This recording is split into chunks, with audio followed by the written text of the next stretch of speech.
Can't you see? Everyone! They're here already! You're next! Let's go! Welcome to the future, where the glass is half full and you'll need new glasses, where you'll be jumping from conclusions. The past is annulled, and a new future is born! Never before in history has so much meant so little to so many. AD on the radio.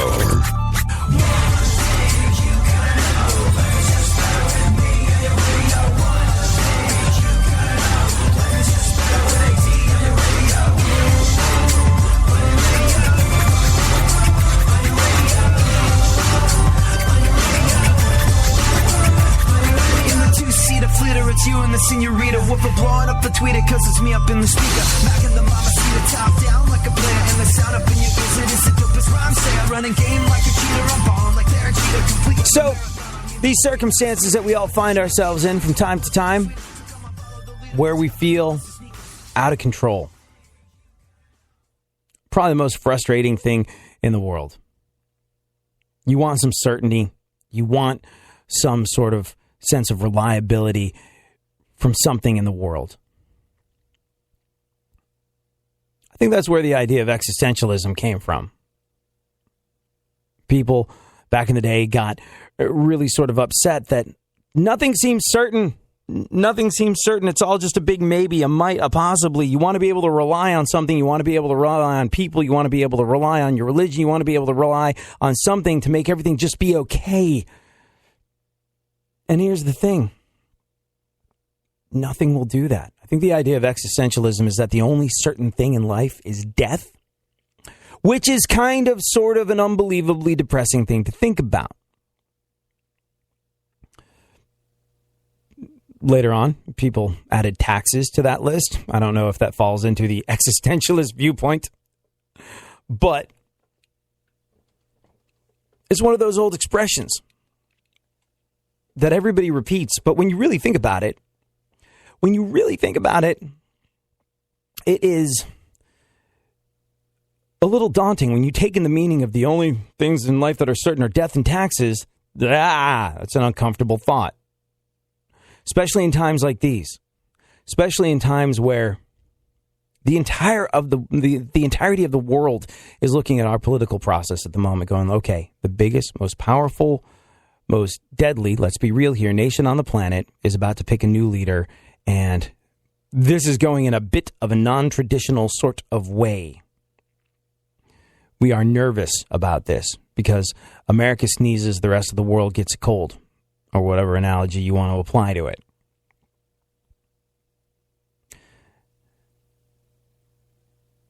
And to cap it all off, all over the world, but let's just discuss our little bubble of America for a second.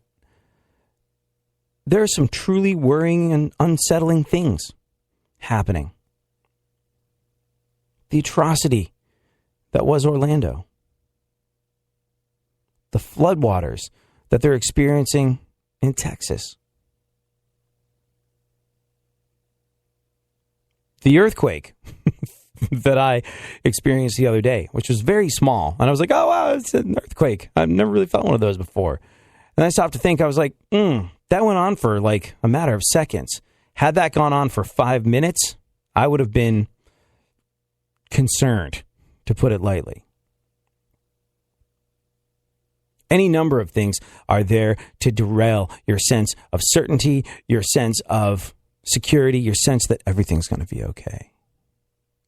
And when it comes down to it, you realize that the only certainty in life is death. Which, like I said, is an unbelievably morbid thing to think about. But when you take it in, and when you're kind of willing to flip that concept, you realize that it can be a very freeing thing. There's freedom in that truth. There's freedom in the idea that there's only one thing that is certain. The rest is not written. The rest is something that you can go out and make for yourself. That includes limitations. Limitations put on you and your life by others. And worst of all, limitations put on you by yourself. If the only certain thing in life is death, that leaves you wide open to the world of possibility. Literally, anything is possible except for avoiding death. So there's that dash when someone's born and when they die. You see it on their headstone. Born this year, dash, died this year. Well, that dash, my friend, is yours, and it's full of possibility. You can do anything that you want with it, regardless of the tragedy and the calamity existing around you every single day. Life is yours. Go out and make it. Life isn't about finding yourself. Life is about creating yourself. George Bernard Shaw. Let's start the show.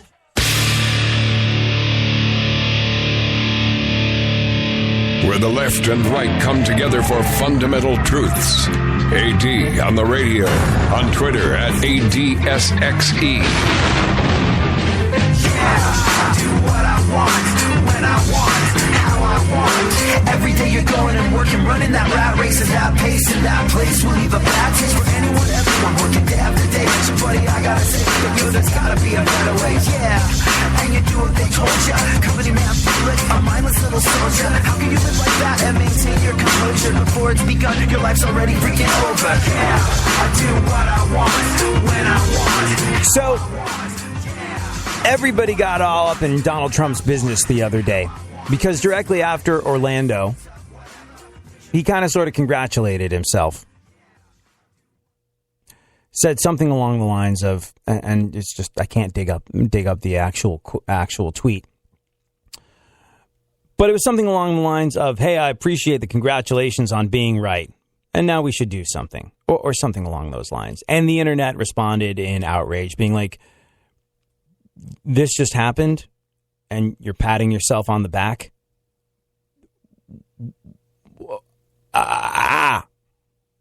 Stuff like that Donald Trump does. The person he is and the way he carries himself. The way, hey, some people find it refreshing. The way that he has no filter between his brain and his mouth, or his brain and his thumbs as he tweets up a storm. It kind of obscures, to a lot of people, some of the important issues to this country that he hits on a regular basis. And people are so dug in. I'm not saying vote for Trump. I'm not saying like Trump. I'm not saying I think Trump is right. I'm not saying Trump should be president.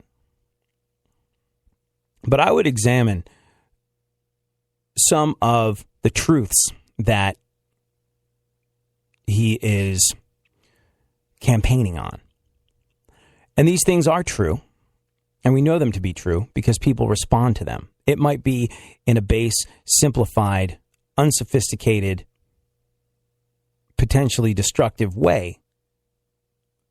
But like I said, if there's one thing this election cycle has taught me, it's that you have to search for the compassion and the understanding and the empathy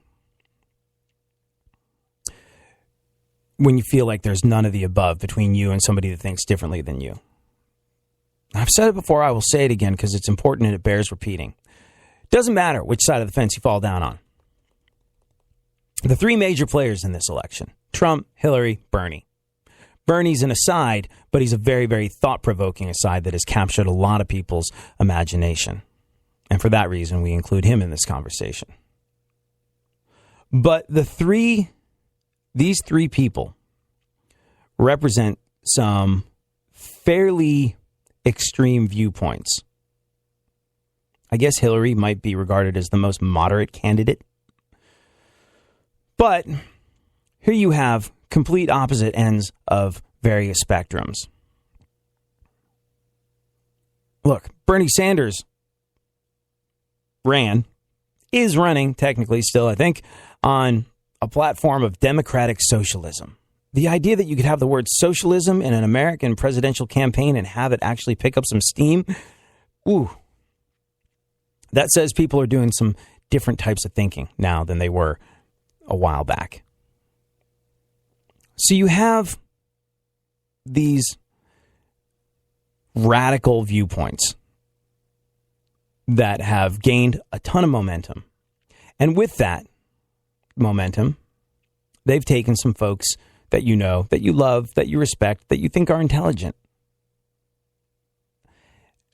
And it makes these folks espouse beliefs that you just cannot understand, you can't relate to. They say it's black, you're convinced it's white. How can I even talk to this person? The win in all of this, the win in the amount of division that we're experiencing in this country right now, the win in this amount of division is overcoming it. Stopping and taking a moment and realizing that you cared about this person, you respected this person, you loved this person.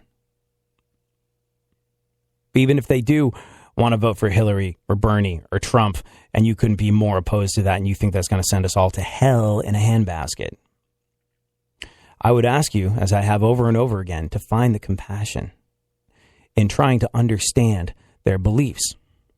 The truths that Donald Trump stands on, the way he reaches people, has to do with the fact that the feelings people are feeling are real. Whether it's a feeling of being disenfranchised, being left behind, being part of a disappearing middle class whose hard work, blood, sweat, and tears goes to bail out folks that can't be bothered to work for themselves, or goes to bail out bazillionaires that need a bailout, and because they control everything and the whole fate of the country hinges on their economic prosperity, your tax dollars go to save the Fannie Mae's and Freddie Macs of this world. That's a real sentiment. And right or wrong, like or do not like the way Donald Trump is capitalizing on it, that's a real feeling that a lot of people feel. And they're looking for someone that speaks to them in a way that makes them feel, hey, we're going to be taken care of. Now, that's a false economy. The only person that's going to take care of you is you. But still, people are behind Trump, or people are behind Bernie, or people are behind Hillary because their truth is reflected back at them in the messages these candidates espouse. Specifically, the one that Donald Trump rather indelicately espouses about border control. A big, beautiful wall with a big, beautiful door in it to let people in. To a lot of people, that would be a metaphor. To him, it's an actual physical thing.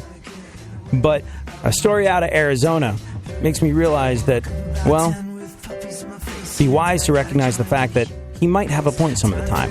We'll get to it next. Thank you so much for hanging out. Don't get the blues, get all the news. We mean all of you guys out there in Radio Land. All aboard! He's back. AD on the radio. Give it up, yeah. Give it up, yeah. Bring this on, come on, come on. That's the way you do what we do. That's the way you do what we do. That's the way you do what we do. You do what we do. You do what we do. That's the way you do what we do. That's the way you do what we do. That's the way you do what we do. You do what we do. You do what we do. Well, it's a new one. Here I come again, coming again, taking it back to the place where I'm picking up the pen. And before I started, it's already a killer. When you know that you're good, I gotta say that it's a thriller. Hey, I do it my way, bitch. Taking advantage of the gift, we gotta make it and pay to play. So what do you say, bitch? What do you say? Is it that what I did just blew you away? I'm ripping you up, tearing. So you ever hear of Kinky Friedman, the country and or Western singer? You know about him, Funkhauser? Kinky Friedman sounds like he toured with my grandpa, Wally Black. Exactly. Yeah. He might have toured with Wally Black back in the day. He is 71 years old, and he is an American Texas country singer, songwriter, novelist, humorist, politician, and columnist as well for Texas Monthly. He had this idea of border control when he was involved in politics, and it was called the Mexican General. It was called the Mexican General Plan. And it's an interesting one, the 5 Mexican General Plan. And what's interesting is I know a lot of people that were kind of receptive to it. He's an interesting individual. To be sure. He's a Texas country singer who's Jewish and born in Chicago. He's got a lot of different stuff going on in his personal soup. And you know what? We're going to talk a little bit about what's been going on in an Arizona border county and why, whether you like Trump's idea of a wall or not, it would probably embolden and behoove us a little bit to firm things up at the border because of what American citizens are going through on an alarmingly regular basis out there. What exactly is going on in Arizona? We'll talk about it in just a little bit. And it's a story that you might have come across. It's not the Arizona story that you're thinking about, the one that's occupied a lot of the zeitgeist over the last couple of years. But it is a very important window into what is going on that is getting glossed over because people are so reactionary at the moment. Is that making sense, Funkhauser? Am I painting a picture? You got it. Okay. All right, good. Well, we'll talk about it after we get to the events of today in our segment, My Witness News. What is going on? This is My Witness News. In no way, shape, or form fair and certainly not balanced. And now, super producer to the stars, Barry Funkhauser.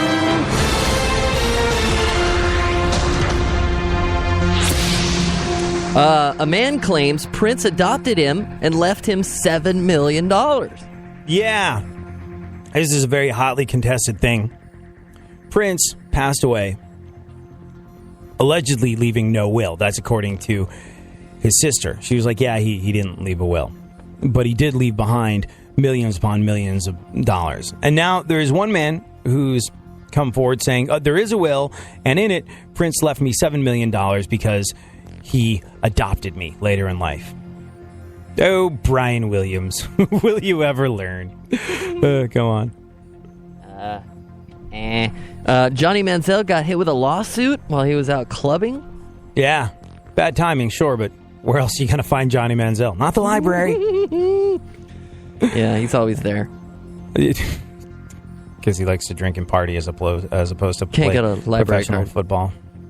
I run back and forth on Johnny Manziel, on how I feel about him. Because on the one hand, you're squandering an opportunity that most people would kill for because you can't stop partying. And you're an idiot, and I want to judge you in a very harsh sort of way. You dumbass. You're like, if you made me a starting pitcher for the New York Mets, you know what I would do? Not drink, not party. I would do everything I could to hold on to my New York Mets starting pitcher gig. So that means, like, when we make it all big and famous, I can't be that guy? Like, party guy? No. One of us is going to have to. No. We will not. I can't be spotted at a club with a Kardashian someday? I'm going to say this as delicately as I can, Funkhauser. You, me, we are too old for that.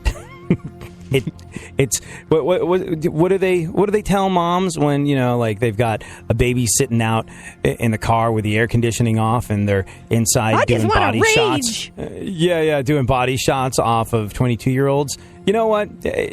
You're beating the crap out of your 30s. It's not cute. It's not pretty. Go home. Take an Uber. Drunky the clown. So no, we can't do that. We're at the age, Funkhauser, we're expected to be grown-ups. It's not cute. It's not pretty. No, you cannot go off the rails if we become successful. Can I buy a real expensive car? Like a chrome Fisker? Yeah. Okay.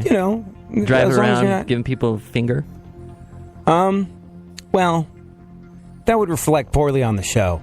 And as much as your life is your life, I don't want to be the show with a guy that drives around in a chrome Fisker giving people the finger.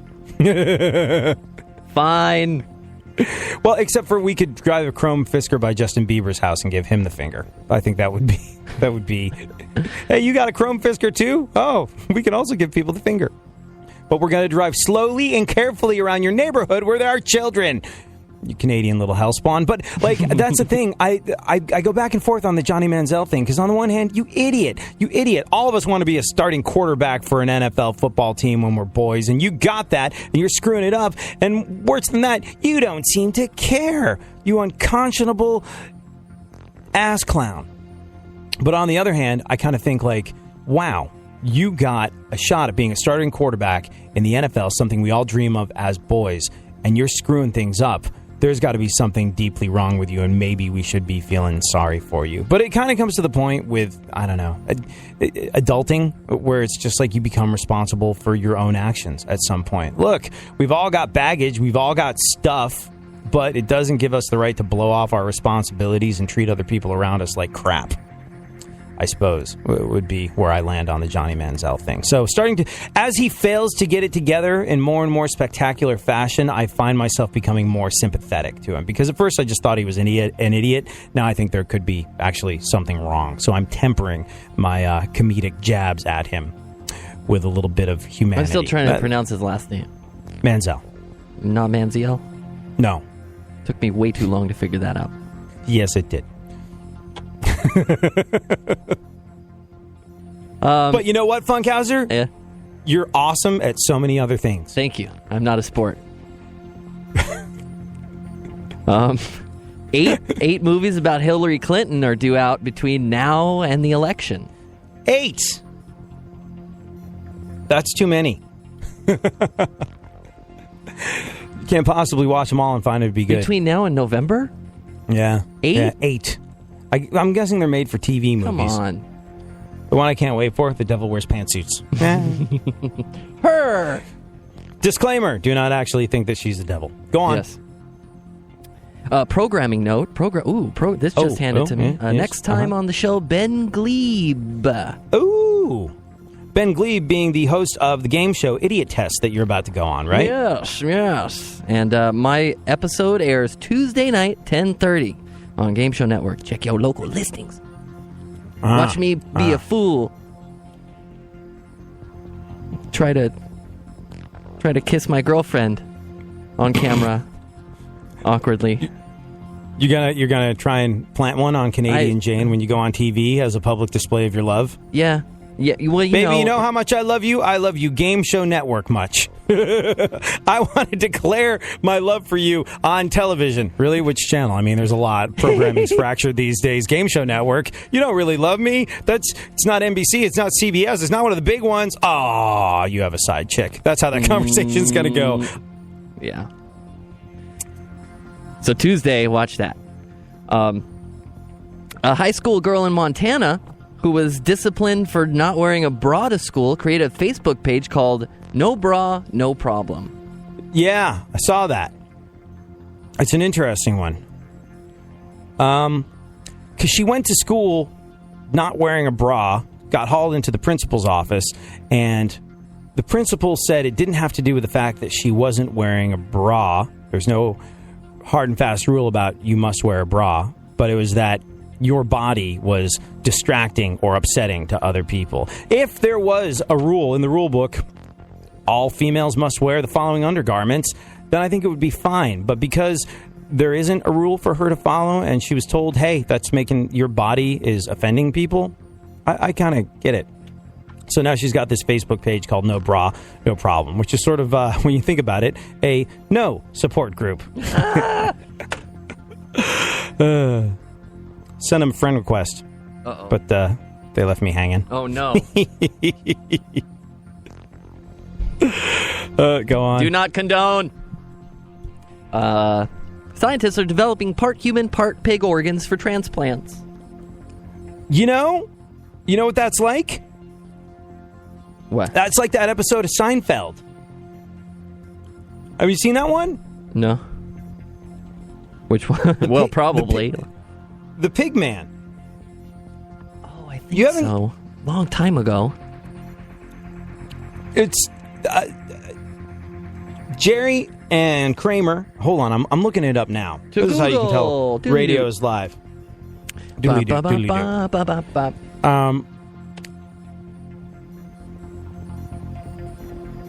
Nah, I can't find the audio. We'll get it during the break. But there's an episode where they go to the hospital and Kramer discovers a pig man. It's a pig man, Jerry, a pig man. Horrible impersonation, interesting and comedic concept. What is kind of crazy about it is that the pig man, the pig-human hybrid for medical purposes, while it was just a out there science fiction-y comedic concept for a TV show back in the 90s, is now kind of sort of a thing. Scientists are developing part human, part pig organs for transplants. Wow. Which means it's official. This whole thing where we wrap everything in bacon, it's getting out of control. Bacon. What else? Seth Meyers has banned Donald Trump from his show in hopes to try to get people to watch Seth Meyers. Or did I take that one right out from under you there? No, you really didn't. I didn't even think of it that way. Donald doesn't even know. I think Donald doesn't even think Seth is worth his time in general. And to prove it, he's going to spend 7 hours tonight tweeting about why. That's interesting. Hold on. I think we've got some... Uh-oh. Yeah, have a listen to this. As for the Washington Post, we here at Late Night believe in freedom of the press and therefore have decided to stand in solidarity with them. So as long as the Washington Post is banned from Donald Trump's campaign, Donald Trump will be banned from ever coming on this show. You missed out, buddy. We could have gone to Coney Island and ridden the cyclone in a segment we would have called Will His Hair Move. We could have double Dutched while talking about the day's news and Trump's jumps. Or better still, we could have driven around together while you yelled out the window at immigrants and carpool karaoke. Although, to be fair, he wasn't coming on anyway. Let's be honest. He had no interest in being here. Well, at least it's based in reality. Go on. What else? Paul George of the... See, I'm not a sports, so here comes sports news. Sorry. Paul George of the Indiana Pacers has named his new puppy Kobe. Yeah. He, I think, chose the name because every time they play fetch, the puppy won't give up the ball. I get Kobe. That one. I get it. Oh, okay. All right. One I get. Go on. What else? A man who went on a violent rampage covered himself in butter to make it harder to be arrested. Oh. Huh. It's actually not a bad idea. You know, I heard that if you are sort of... If you're in a ship that's going down and you anticipate having to spend a lot of time in cold water that might kill you, you should try and find some butter or grease or something and cover yourself in it so that the water doesn't get through. You're kind of protected, and that'll keep you significantly warmer. So maybe he was planning on making a waterborne escape. I think police easily caught him, though, using a giant piece of bread. One more piece of news, Funkhauser. A daily 15-minute walk substantially reduces your chances of premature death. Right. You hear that, bosses? Unless that walk is to Outback Steakhouse to get an order of their new bloomin' onion covered with cheese, fries, and bacon. Cheese, fries, and bacon.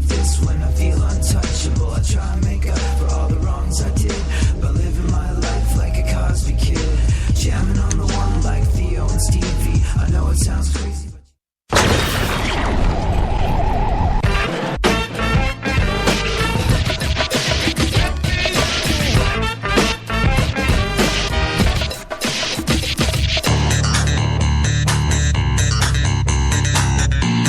Now, more AD on the radio. Back once again, the ill behavior, delivering and giving you a musical savior. Back once again, it's your boy AD again. Nobody rock a party better than me. Back once again, the ill behavior, delivering and giving you a musical savior. Back once again, it's your boy AD again. Nobody rock a party better than me.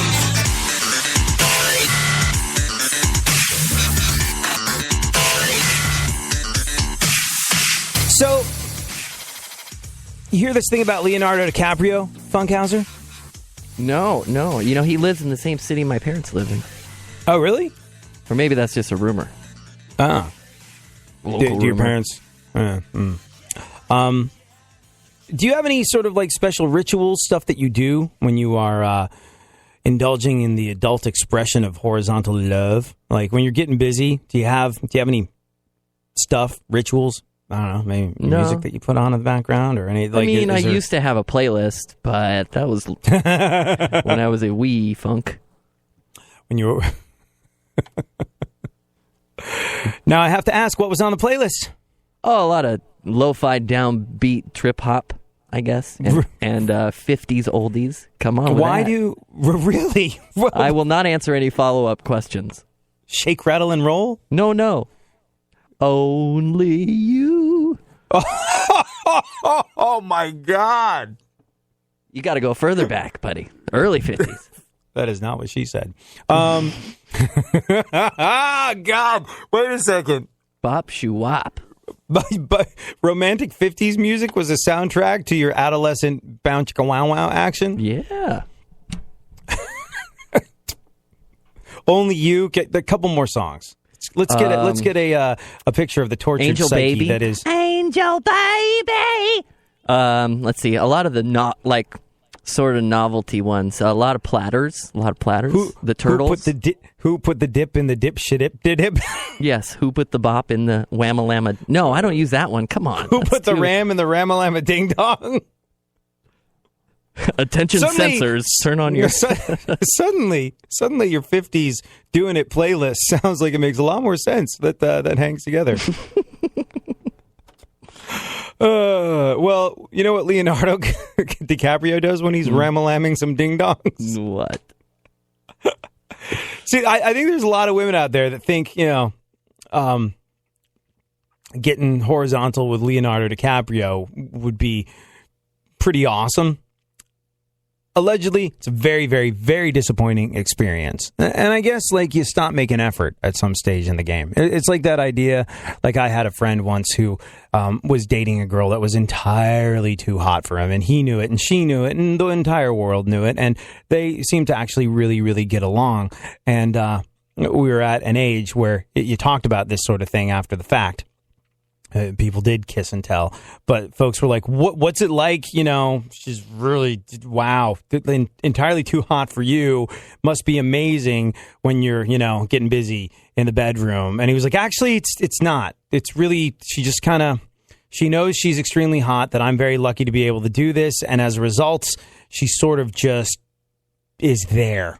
And I was like, really? And he was like, it makes me feel uncomfortable. I was like, why? He was like, because it makes me, she doesn't see this way. She's just kind of lazy in bed, but I feel like I'm doing something to her, and I'm very uncomfortable with that. I like it to be a participatory thing on both sides, and it makes me feel really awkward. And I think they broke up over that, just because he was like, could you do stuff? And she was like, you're really lucky to be with me. This is all the effort I want to put into that.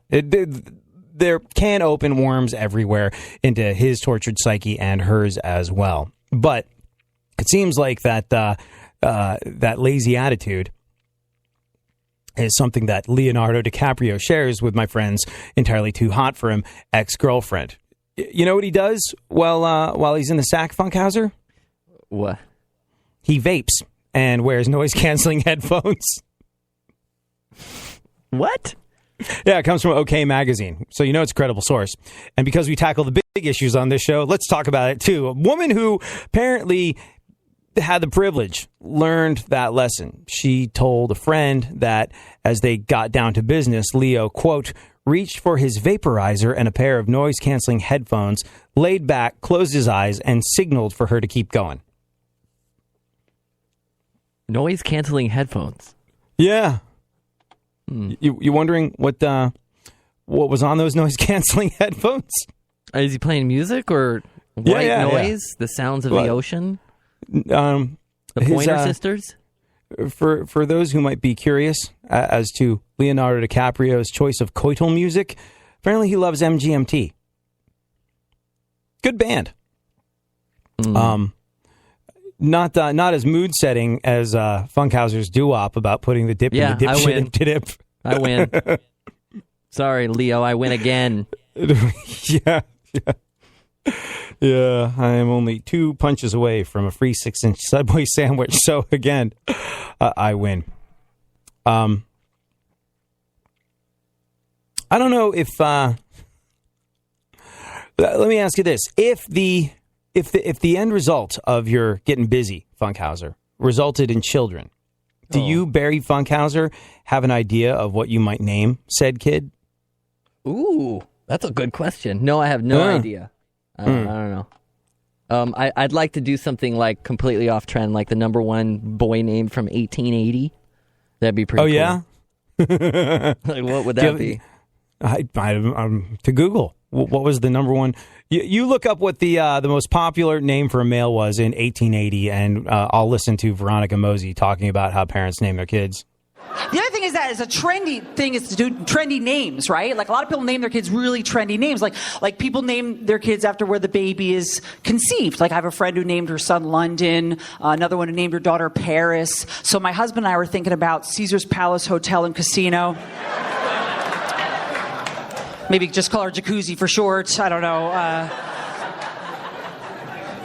And then a lot of people, they name their kids like these ironic names. You know, it's like a kind of crazy. Like I know this couple that has twins named Gunner and Stryker. Yeah. What's their dog's name? Kevin. Isn't that great? It's so great. It's so irritating. So what was the number one boy's name from 1880? You know, me and my son John, or William, or James, or George, are going to go, and we'll be right back. Oh, that's too bad. I was expecting for something entirely more eccentric.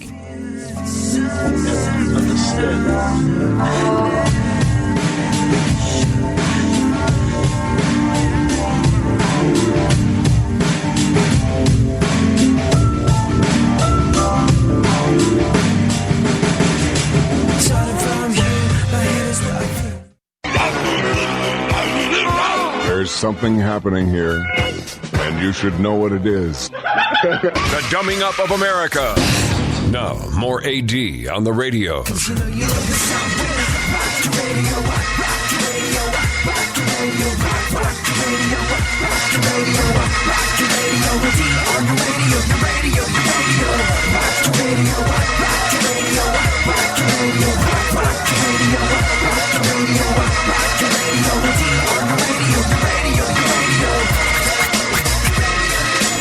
So, you said it before, say it again. It bears repeating.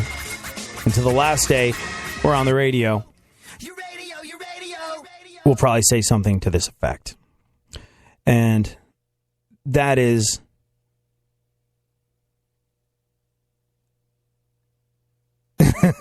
he said, going completely blank. No, everybody's point of view, provided they're not hurting anyone with it, is a valid one. And I think that is part of why what happened in Orlando last week is so powerful. Absolute horrendous atrocity. People of Orlando refusing to be defined by what happened, but definitely being defined by their reaction to it. Their courage, their coming together, their support, their love for one another and for humanity. Excellent lesson for all of us in that. And what's interesting about that whole situation is it touches on so many different things that are top of mind as we go into the final stages of the process that decides who's going to wind up in the White House next year. There's people who justifiably so have seen that and said, whoa, this is a problem. This is a problem. If that ever happens to me, if I'm ever in that situation, I do not want to feel helpless. I want to be able to have a gun to protect myself. This guy was being watched by the FBI. They failed us. Our government institution failed us. And this man who was on an FBI watch list, whatever that means, but who had been under investigation, they decided not a threat. They failed to protect us in that way. And because we can't count on them, I want to be able to count on myself. I don't want to feel helpless in that situation. It is my right to be able to defend myself from people like that who are out there and may seek to do harm to me and the people around me. Very understandable. There's also people that say, hey, if there were much stricter gun control regulations, he wouldn't have been able to get a hold of the guns that he had when he did that. That's also very understandable. There's people that say, hey, He made a 911 call in which he pledged allegiance to ISIS before doing this.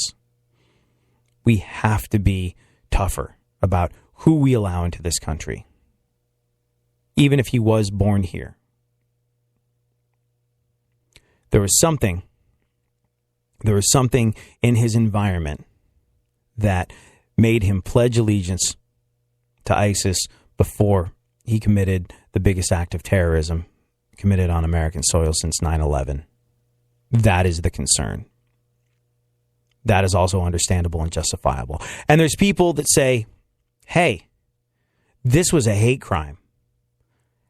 How much longer are we going to live in a society that perpetuates an idea, a bigoted idea, where people want to go and kill people based on their sexual orientation? It's 2016. How is this even possible? And that is also 100% justifiable and 100% understandable. So, all these people, all of us, have a different experience of events like these. We have different triggers that they set off in our mind. We have different concerns that arise from things of this nature. And all of them are valid. All of them count. All of them, when you're not screaming and shouting them at people from across the street, or where you're not grandstanding on some form of social media, all of them, I think, hold some water. Like, you can understand all of the above perspectives, I hope. You can understand why anyone would feel any one of those ways, even if it's not how you feel. And I think one of the things that has come to the front of the conversation is that we cannot necessarily count on the institutions our tax dollars pay for to protect us, for whatever reason. Forget the snappy internet catchphrases. Is there a burglar in the house? I'm not going to wait to call 911. I don't call 911. Within that, there is some truth. Even if you had faith in your police department to protect you in a situation, they don't live at your home. They don't live walking side by side with you as you head down the street. They're not with you when you're out on the town. And people want to be able to feel protected. And as with so many other things in life, if you're looking for the government to make you feel differently about the world you live in when you wake up, your personal little world, the life that you lead when you wake up every single day, if you're looking for the government to change the way you feel, it's probably not going to happen. So we encourage people to take personal responsibility. And that could be in terms of protecting oneself. And sadly, it's become that way. In Arizona, the sheriff in the Arizona border county of Cochise has given ranchers police-issued radios for their protection in case they happen to run into drug smugglers on their property. So far, I think it's 31 ranchers along the Arizona-Mexico border have taken the new handheld radios issued by the sheriff's office. Sheriff Mark Daniels obtained them through private funding. Yep, had to go private for this. Had to find money elsewhere to get police radios in an effort to improve safety along the rural areas that often lack strong cell phone coverage. And what led to this? Murder of a rancher, Bob Krentz. Made them realize, hey, our borders aren't being protected. Those of us that live in border towns need increased security and more communication between ranchers and law enforcement. See, Krentz was fatally shot by drug smugglers. And the sheriff said, I don't think there's a better form of community policing out there than having a form of communication with us in a time of need. He's also got a team dedicated to patrolling ranch areas He's got advisory groups composed of law enforcement and ranchers. Rancher John Ladd said that the radios are going to come in handy when he's out in remote parts of his ranch where he can't get cell phone service. And this is a guy who's been robbed countless times by what they're fairly certain are drug smugglers and their lookouts. So it's an understandable perspective. You want a ranch? You want to be a rancher? That's the life you choose for yourself? Got a lot more difficult if you're living in a border town. Difficult to the point where you can't expect the people that are allegedly securing our border to protect you from drug smugglers. Gotten to the point where the police department don't have enough money to provide radios to 30 ranchers. So they had to go for private funding to involve these folks in the protection of their property and themselves and their lives. And so when you hear stories like this one, if your life hasn't been affected by something like that, it's not something your mind necessarily goes to. It's hard to picture being a rancher on the Arizona-Mexico border and being shot by a drug smuggler. It's not something you think of when you're living in New York City. It's not something you think of when you live in Minneapolis. It's not something you think of when you live in a country where this is just, or a part of the country where this is just not your reality. And I bring this up not necessarily to say we need border control.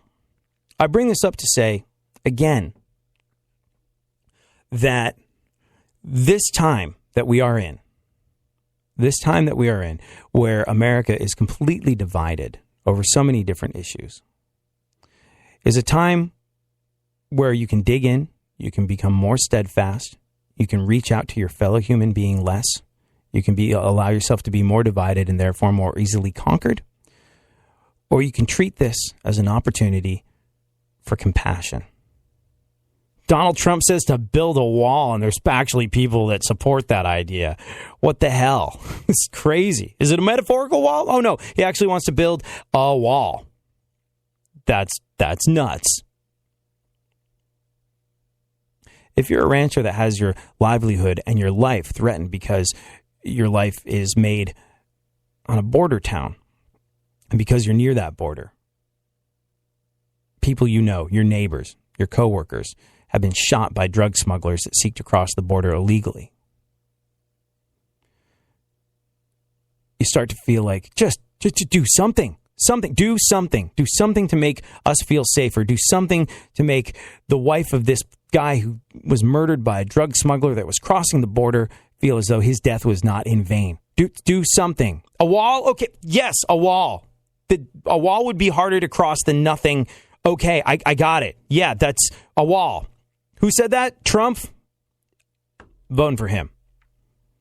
I know you might not understand it, but here we need a wall to protect our lives.